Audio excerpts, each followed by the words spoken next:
In this video, we're going to be talking about how to fix your Notion cannot add member. So let's get straight into the video, shall we? So the first thing you want to do is check your role. So only Workspace owners can add members. So go to settings and members and confirm that you are one of the owners.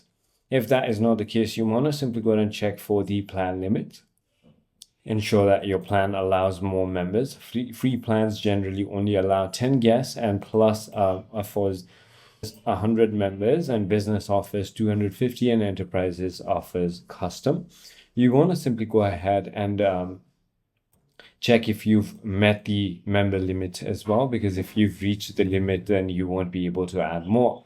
You want to simply go ahead and make sure that you're inviting correctly as well. Enter the correct email and click on the invite button. You can also check your email status.